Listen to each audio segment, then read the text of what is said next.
Hello class, welcome back बच्चों।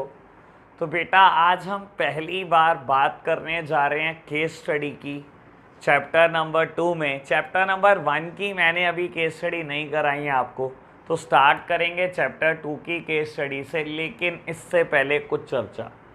बेटा देखो, आप केस स्टडी पहली बार कर रहे हो, ये सोच के प्रिपरेशन स्टार्ट करना कि मैं 12th बोर्ड्स के लिए कुछ कर रहा हूँ।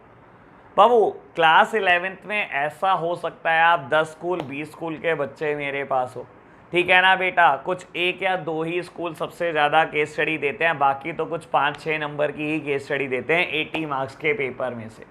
आपको लगेगा भैया ने तो हमारा टाइम ख़राब कर दिया, केस स्टडी करा करा कर बाबू स्कूल एग्ज़ाम में कुछ भी नहीं आया। तो बेटा आप ये मत सोचना कि आपके स्कूल ने कुछ नहीं दिया तो आप कुछ गेन नहीं करोगे। आप बेटा केस स्टडी से बहुत सारी नॉलेज तो गेन करोगे ही करोगे, एज वेल एज बोर्ड्स के लिए प्रिपेयर हो रहे हो। और कुछ बात करता हूँ बेटा, बोर्ड्स में केस स्टडी की लेंथ इतनी रहती है जो बेटा 1 घंटा आपका ख़राब करने के लिए बहुत होती है। तो केस स्टडी को पढ़ने का भी एक बेटा सिस्टमैटिक वे होता है, इस सिस्टमैटिक वे को भी समझना है। बाबू बोर्ड्स में कई बार case study 1 page 2 page 3 page तक की भी आती है बेटा। आप खुद समझो, साथ साथ सीबीएसई बोर्ड बेटा केस स्टडी को हिंदी में भी प्रिंट करता है बेटा। तो कहीं ना कहीं बेटा it will create psychological pressure. आप खुद सोचो, पहले 3 पेज इंग्लिश में दिखाई दे रहे हैं, फिर 3 पेज हिंदी में दिखाई दे रहे हैं, आपको लगता है कि क्वेश्चन 6-6 पेज का दे दिया सीबीएसई बोर्ड ने। और बेटा हम क्या करते हैं, data handling is a critical task in that cases.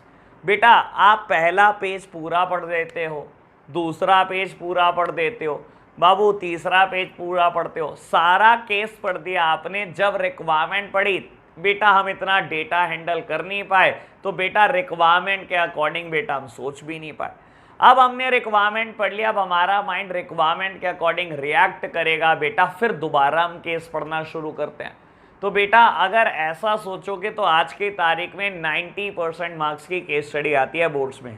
फिर तो बेटा आपका ज़रूर पेपर पूरा हो गया, फिर तो 3 घंटे का पेपर ऑटोमेटिकली 4 घंटे का है। तो बेटा पढ़ना कैसे है केस स्टडी को, ये समझ लो। तो बाबू चाहे हमें 1 लाइन का केस दे, चाहे हमें 2 लाइन का केस दे, चाहे हमें 10 लाइन का केस दे। मान लो बेटा केस आया मेरे पास 10 लाइन का, और मान लो ये 10 लाइनें लिखी हुई है, मैं कभी भी बेटा केस से शुरुआत करूंगा ही नहीं। कसम खा लो बेटा, पहले केस कभी नहीं पढ़ना। बेटा हमेशा पहले ये देखो कि क्वेश्चन की रिक्वायरमेंट क्या है। और मान लो एक बार मेरे से क्वेश्चन ने 4 पार्ट पूछ लिए और चारों पार्ट मुझे कहता है 1.5 नंबर के हैं और टोटल क्वेश्चन 6 मार्क का है। मान लो बेटा क्वेश्चन ऐसे है, 4 रिक्वायरमेंट पूछ रखी हैं और एक बहुत बड़ा सा मुझे केस दे रखा है। ऐसे केसेस में बेटा हमेशा पहले 2 रिक्वायरमेंट को रीड कर लो। ऐसा करने से क्या होता है बेटा, हमारा माइंड बेटा केस को रिक्वायरमेंट के अकॉर्डिंग पढ़ना शुरू कर देता है। हम बेटा रिक्वायरमेंट के अकॉर्डिंगली रिएक्ट करते हैं। दिक्कत क्या आती है बेटा, बच्चा पहले पढ़ता है केस, 1-1 पेज 2-2 पेज हम केस पढ़ देते हैं बेटा, डेटा हैंडल कर नहीं पाते, और जब तक रिक्वायरमेंट समझ में आती है तब तक केस जा चुका होता है बेटा दिमाग से, और बेटा फिर पढ़ना शुरू करेंगे। अगर ऐसे करने लगोगे बेटा बस फिर तो हो गया बहुत अच्छे से गुजारा, फिर नहीं बेटा पेपर पूरा हो सकता। आप बेटा सबसे पहले पढ़ो रिक्वायरमेंट, फिर बेटा केस पढ़ो, हमारा माइंड अकॉर्डिंगली रिएक्ट करेगा। और बेटा जब 2 रिक्वायरमेंट आपको समझ में आ जाएंगे, इसका सॉल्यूशन लिख दोगे, तो बची हुई 2 रिक्वायरमेंट पढ़कर दोबारा केस पढ़ लो। तो बेटा मेरा मानना यह है, एक बारी में 2 से ज़्यादा रिक्वायरमेंट नहीं पढ़नी चाहिए। और रेयर क्वेश्चन होते हैं बेटा जिसमें 2 से ज़्यादा रिक्वायरमेंट पूछी होती है, रेयर क्वेश्चन मिलेंगे आपको बेटा। जनरल केस में बेटा 1 या 2 ही रिक्वायरमेंट होती है हर क्वेश्चन में। तो प्यारे बच्चों, इस इंट्रोडक्शन के साथ स्टार्ट करते हैं चैप्टर 2 की केस स्टडी। अब बेटा सबसे पहले ये बता देता हूँ हम किस बुक से पढ़ने वाले हैं बेटा। हम अलका धवन से पढ़ रहे हैं बेटा, एपीसी पब्लिकेशन की बुक है, और बेटा ये 2021 एडिशन है, बिल्कुल लेटेस्ट एडिशन। तो बेटा मैं बात कर रहा हूँ चैप्टर 2 की केस स्टडी की, और अगर मैं देखता हूँ बेटा इस बुक में चैप्टर 2 कहाँ से स्टार्ट हो रहा है, पेज नंबर 28 से। और बेटा पहले इस पूरे चैप्टर की समरी लिखी गई है। तो बेटा अगर मैं सारी समरी को स्किप कर दूं तो मैं पहुंच कहाँ जाता हूं बेटा, मैं पहुंच जाता हूं पेज नंबर 49 पर। और पेज नंबर 49 पर कुछ MCQs दिए गए हैं बेटा, जो मैं बिल्कुल बाद में करने वाला हूं। उसके बाद बेटा मैं देखूंगा शॉर्ट क्वेश्चन, लॉन्ग क्वेश्चन दिए हुए हैं जो कि बिल्कुल डायरेक्ट हैं। मैं उन सबको स्किप करके पेज नंबर 66 पर आ गया हूँ। यानी कि इससे पिछला मुद्दा बेटा कोई भी केस स्टडी नहीं है, सब डायरेक्ट क्वेश्चन है, अभी उनकी कोई रेलेवेंस नहीं होती। तो प्यारे बच्चों स्टार्ट करते हैं क्वेश्चन नंबर 1 के साथ, पेज नंबर 66। मेरे प्यारे बच्चों अगर आपने ढंग से सुना है ना मुझे बैच में, तो 1 मिनट भी नहीं लगेगा एक केस स्टडी को आइडेंटिफाई करने के लिए। आइडेंटिफिकेशन बहुत ही क्विक होगी। तो बेटा मैं पढ़ता हूं, एक ही लाइन का केस है बेटा, कहता है in which form of organisation is a trade agreement made by one owner is binding on the others, give reason to support your answer. बेटा बोलता है ऐसा कौन सा फॉर्म ऑफ बिजनेस ऑर्गेनाइजेशन है जिसमें एक ऑनर अगर कोई एग्रीमेंट कर दे तो वो सारे ऑनर के ऊपर बाइंडिंग हो जाता है। मेरे प्यारे बच्चों that simple answer is partnership. बेटा याद करो पार्टनरशिप की डेफिनेशन क्या दिया है इंडियन पार्टनरशिप एक्ट 1932 ने। वो बोलता है the relation between person who have agreed to share the profit of the business carried on by all or any one of them acting for all. बेटा last line बड़ी काम की है, carried on by all or any one of them acting for all. सारे मिलकर business चला सकते हैं और कोई एक इंसान सबके बिहाफ पर एक्ट कर सकता है। इसको हम प्यार से बेटा म्यूचुअल एजेंसी भी बोलते हैं। और बेटा म्यूचुअल एजेंसी में भी मैं यही बात बोलता हूं बेटा कि सब पार्टनर प्रिंसिपल हैं, सब पार्टनर एजेंट है बेटा। अगर एक एग्रीमेंट पे एक पार्टनर ने साइन कर दिया तो आप ये नहीं कह सकते कि ये पार्टनर तेरे ऊपर लगेगा। बेटा this act is binding on whole of the firm.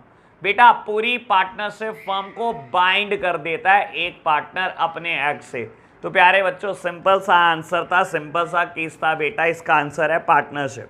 आगे बढ़ते हैं बेटा केस स्टडी नंबर 2 की तरफ। 2 लाइन का केस है बेटा। ऐसे केसेस में जरूरी नहीं है कि आप पहले रिक्वायरमेंट पढ़ो।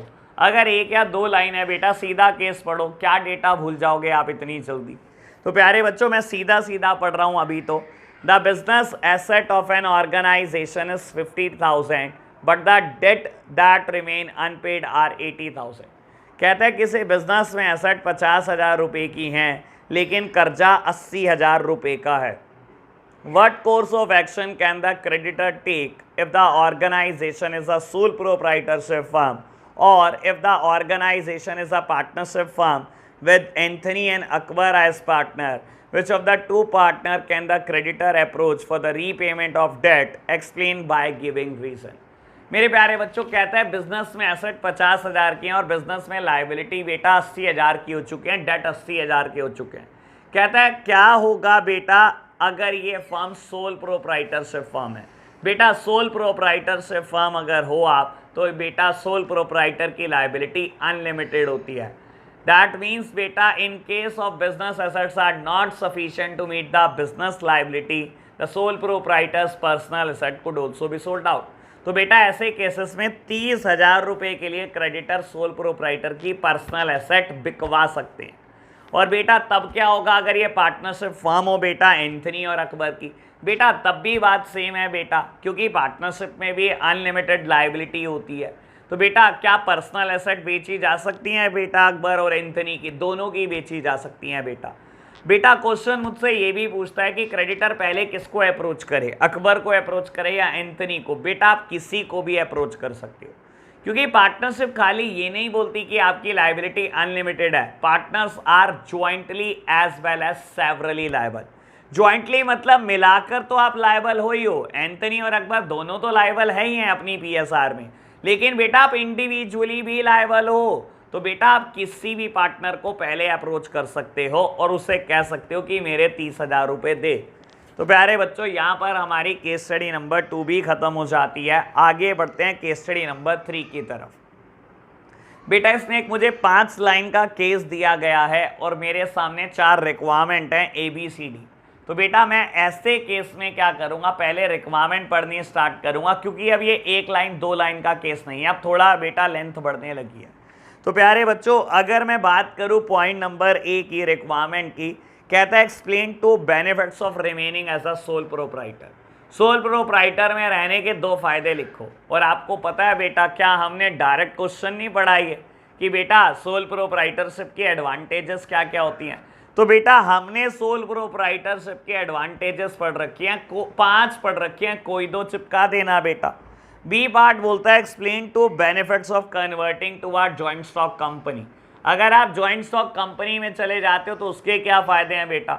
डायरेक्ट क्वेश्चन है बेटा, बहुत सारी एडवांटेजेस कंपनी की भी पढ़ रखी हैं, जैसे कि लिमिटेड लायबिलिटी की बात कर लो, आप प्रोफेशनल मैनेजमेंट की बात कर लो बेटा। तो प्यारे बच्चों ये भी हम चिपका सकते हैं। आगे बढ़ो जी, point number C, what role will her decision to go nationwide play in her choice of form of organization or D requirement? What legal formality will she have to undergo to operate a business as a company? मेरे प्यारे बच्चों अगर मैं requirement पढ़ रहा हूँ ना, तो कहीं ना कहीं मेरे दिमाग में ये भी आ रहा है कि केस क्या हो सकता है, ठीक है ना। मैं और पक्का बता रहा हूँ, जब मैंने रिक्वायरमेंट नंबर सी पढ़ी और जब मैंने रिक्वायरमेंट नंबर डी पढ़ी, तो मेरे दिमाग में एक बात आई कि कोई पर्सन ऐसा सोल प्रोप्राइटर बिजनेस कर रहा था, आज वो चाहता है बेटा कि वो नेशन वाइड चला जाए। तो नेशन वाइड वो सोच रहा है कि मैं क्या करूं, क्या कंपनी बनाऊं कि नहीं बनाऊं, और कंपनी बनाऊं तो मेरे पास क्या क्या लीगल फॉर्मेलिटी आएगी। कुछ केस ऐसा होगा अगर आप पढ़ोगे तो एक काम करते हैं बेटा, पहले हम केस पढ़ते हैं और फिर सॉल्व करते हैं बेटा अपनी रिक्वायरमेंट को, COD रिक्वायरमेंट। तो प्यारे बच्चों कहते हैं Kiran is a sole proprietor. Over the past decade, her business has grown from operating a neighborhood corner shop selling accessories such as artificial jewelry, bags, hair clips, and nail art to a retail chain with 3 branches in the city. Although she looks after the varied function in all the branches, she is wondering whether she should form a company to better manage the business. She also has a plan to open branches countrywide. तो बेटा Kiran as a sole proprietor business करती थी, एक city में business करती थी बेटा, उसके पास कहीं ना कहीं 3 ब्रांचेस थे एक सिटी में, और अब वो प्लान कर रही है बेटा कि वो क्या करेगी, एक कंपनी बनाएगी और nation wide country wide business करना चाहती है।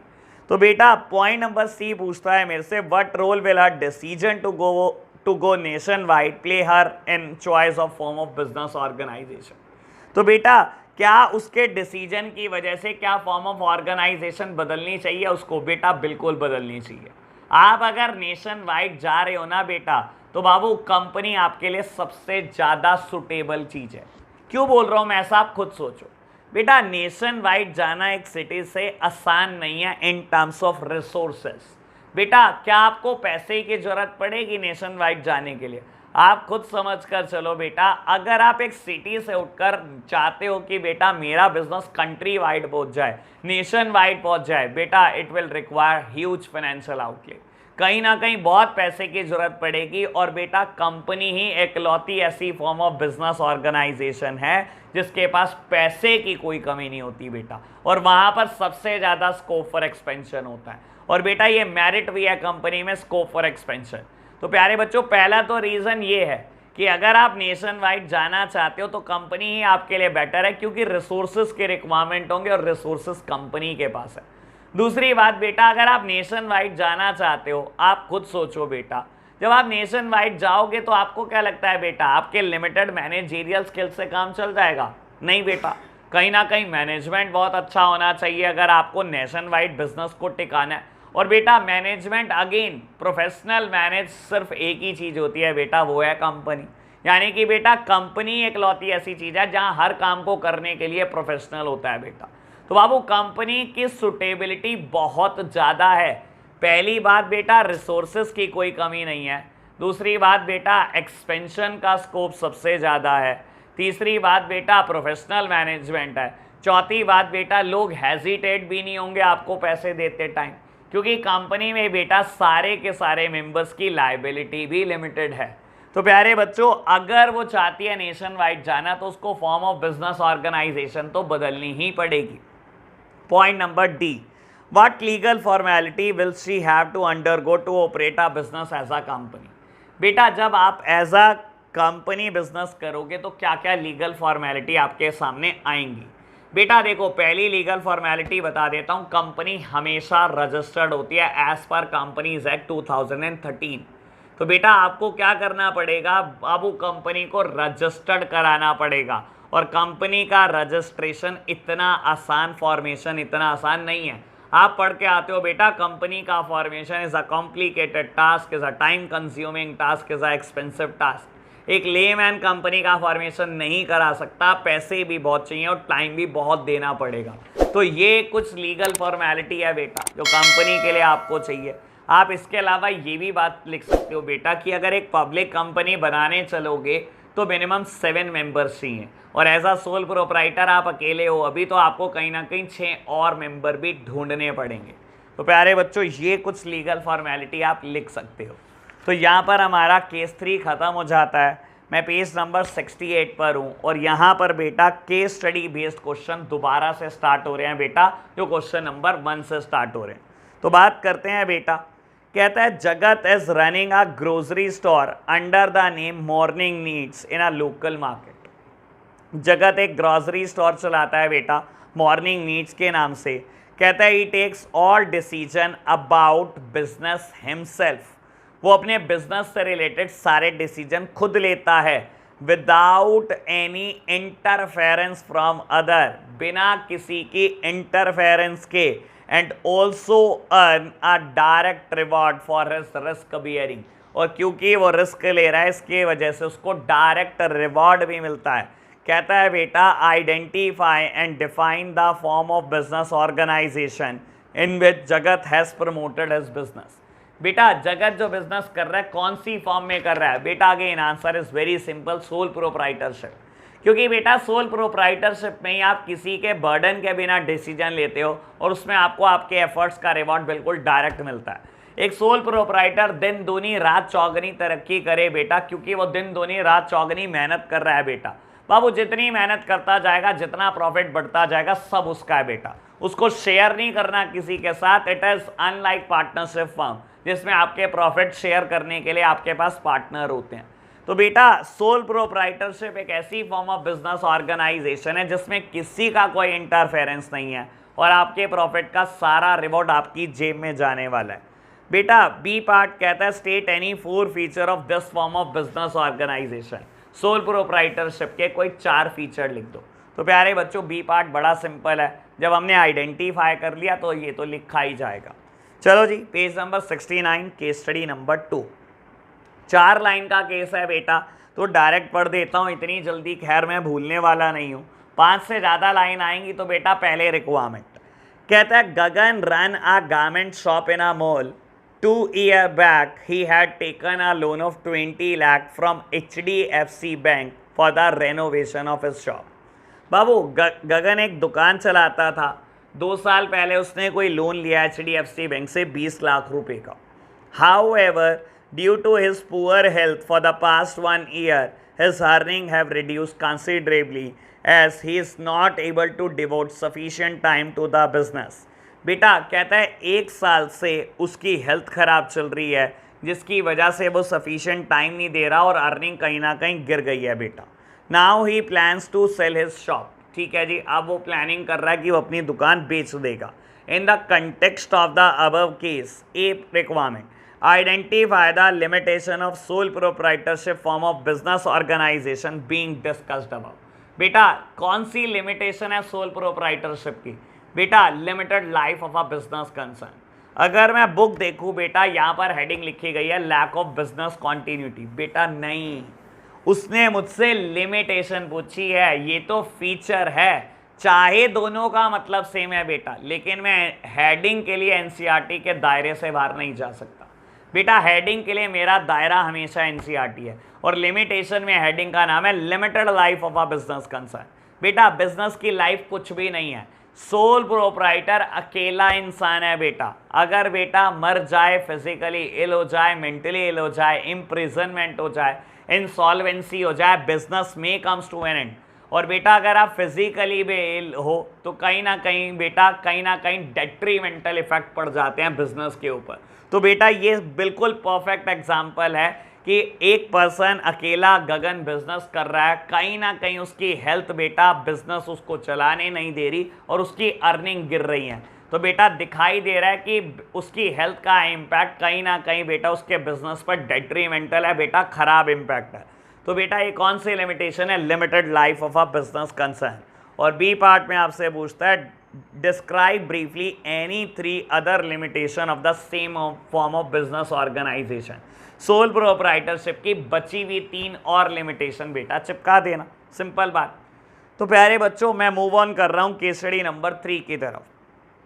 Suppose the total outside liability of Flavors as a fast food restaurant are 18 lakh at the time of dissolution, but assets are worth only 16 lakh. How will that debt be repaid if it is a sole proprietorship organization?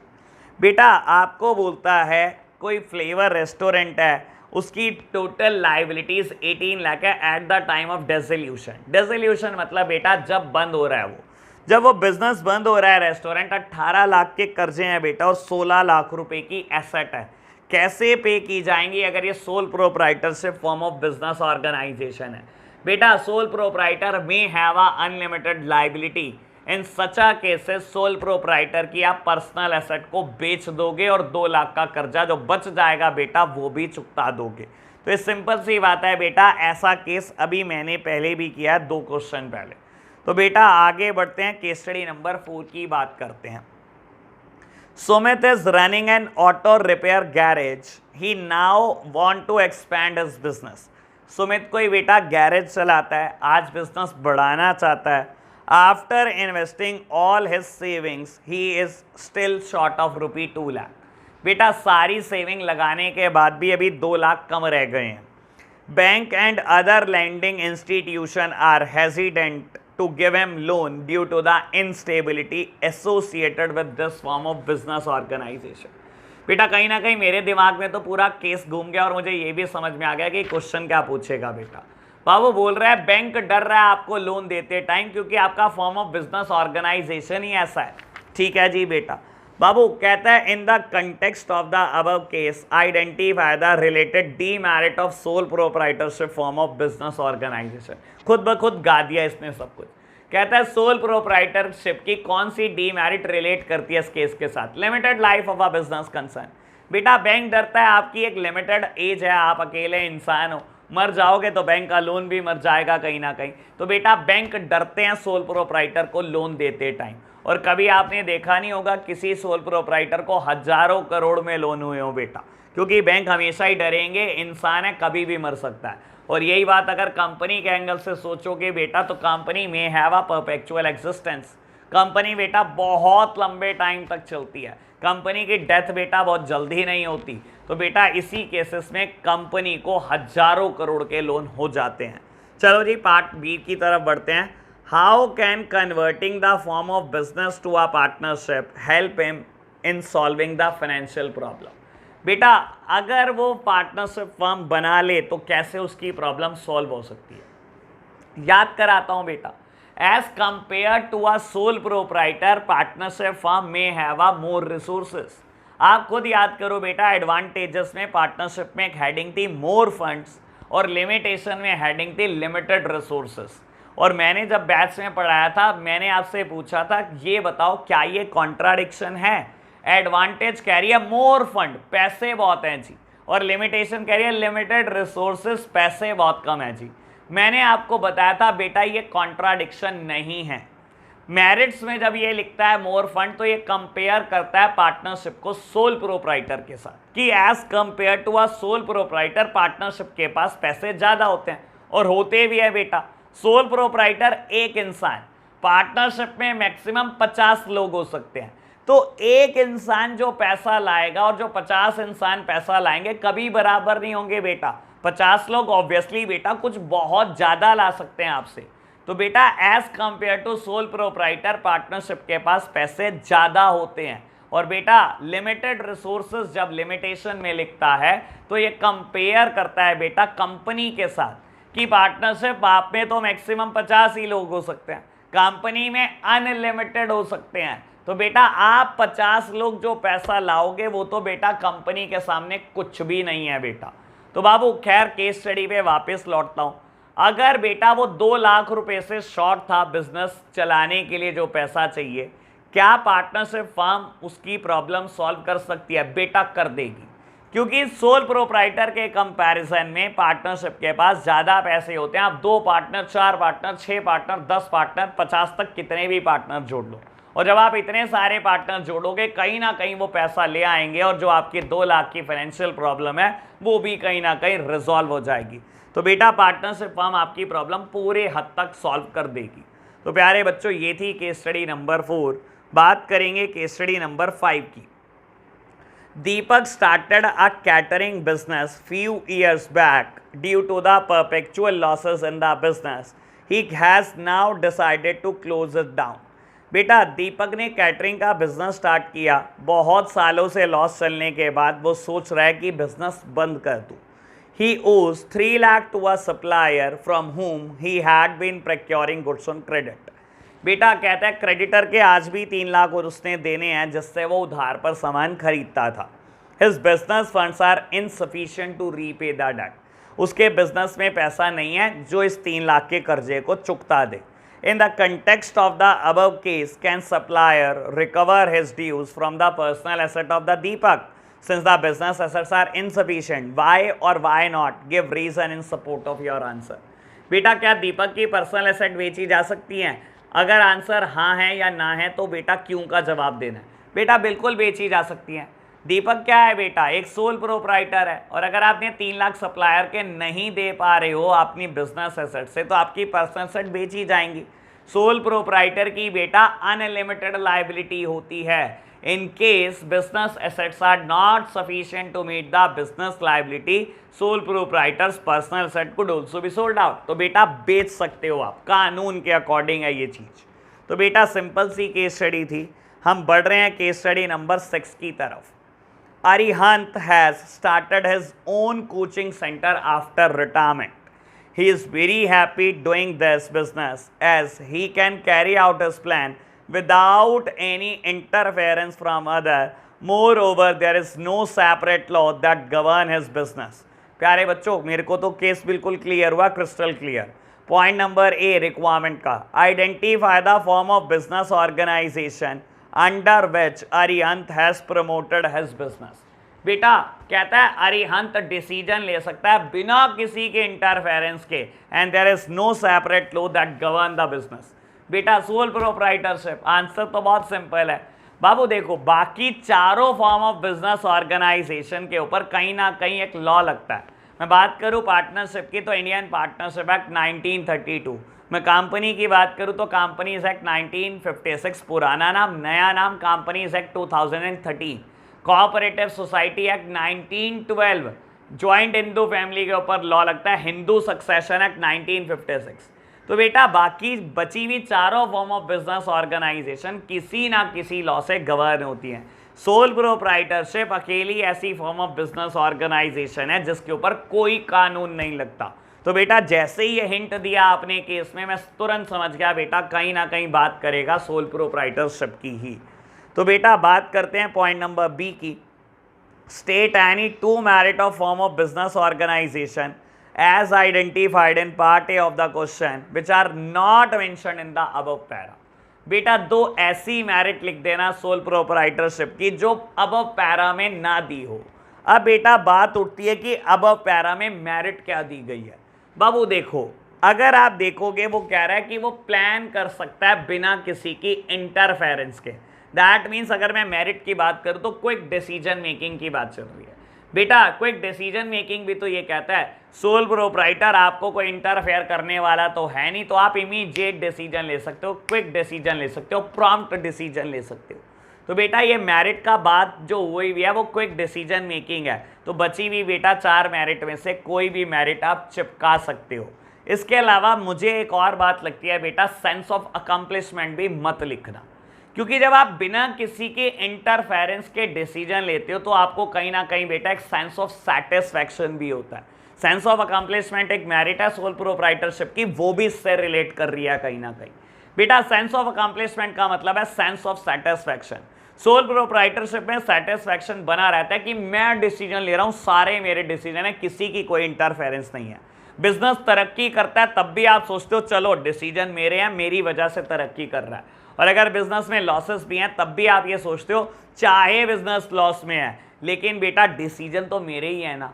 तो बेटा कहीं ना कहीं sole proprietorship में एक sense of satisfaction भी होता है, किसी की इंटरफेरेंस नहीं होती। तो बेटा आप 2 मेरिट कोट मत करना बेटा बी पॉइंट में, ना तो क्विक डिसीजन मेकिंग ना सेंस ऑफ अकम्पलिशमेंट, बाकी कुछ भी लिख दो बेटा। कॉन्फिडेंशियलिटी ऑफ इंफॉर्मेशन लिख दो, डायरेक्ट इंसेंटिव की बात भी कर सकते हो।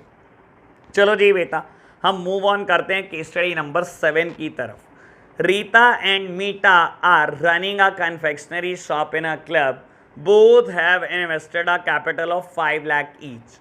बेटा 2 लोग रीता और मीता मिलकर एक कन्फेक्शनरी शॉप चलाते हैं किसी क्लब में। कहता है दोनों ने 5-5 लाख रुपए लगाए हैं बिजनेस में, ठीक है जी। They share profit and losses in the equal ratio. और मुझे बेटा पीएसआर भी बताता है, कहता है दोनों की पीएसआर इक्वल है बेटा। और यहीं बता दूं बेटा अगर आपसे पूछे फॉर्म ऑफ बिजनेस ऑर्गेनाइजेशन क्या है तो पार्टनरशिप, और ये पार्ट ने मुझसे यही पूछ रखा है बेटा कौन सी फॉर्म ऑफ बिजनेस ऑर्गेनाइजेशन है। अरे दोनों ने 5-5 लाख लगाए हुए हैं, दोनों का पीएसआर आप दे देते हो, प्रॉफिट शेयरिंग रेशो दे देते हो, तो बचा ही क्या बेटा क्वेश्चन में।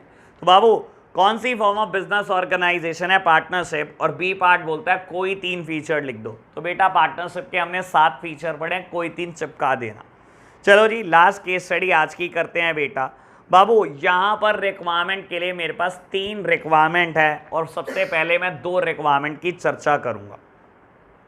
Is this wrong act of Bimesh binding on Arun and Sazar to state the related feature of partnership form of business organization?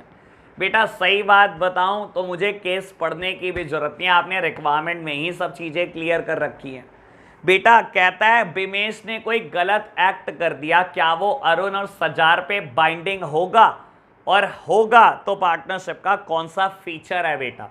Babu mutual agency, याद करो म्यूचुअल एजेंसी क्या कहता है बेटा। आज शुरुआत भी इसी केस स्टडी से करी थी और अंत भी इसी केस स्टडी से कर रहे हैं बेटा। म्यूचुअल एजेंसी क्या कहता है, एक पार्टनर अपने एक्ट से पूरी फर्म बाइंड कर देता है बेटा, खाली वो एक्ट आपके या एक किसी इंडिविजुअल पार्टनर पे नहीं लगता। अगर एक पार्टनर ने किसी जगह पर सिग्नेचर कर दिया, किसी ट्रेड एग्रीमेंट पे साइन कर दिया बेटा, तो ये मत कहना कि जिसके साइन है बेटा सिर्फ उसी पर ये एग्रीमेंट लगेगा।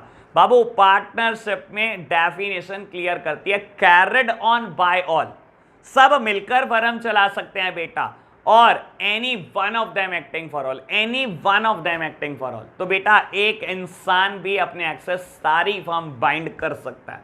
तो बेटा ये फीचर की मैंने बात करी। बात करते हैं पॉइंट बी की। Can Arun and Sajar file a case against Bimesh, why or why not, give a suitable reason in support of your answer. बाबू अरुण और सजार बिमेश के खिलाफ केस कर सकते हैं क्या, वाई और वाई नॉट। मेरे प्यारे बच्चों मैं केस पढ़े बिना ही आपको एक बात बोल देता हूं।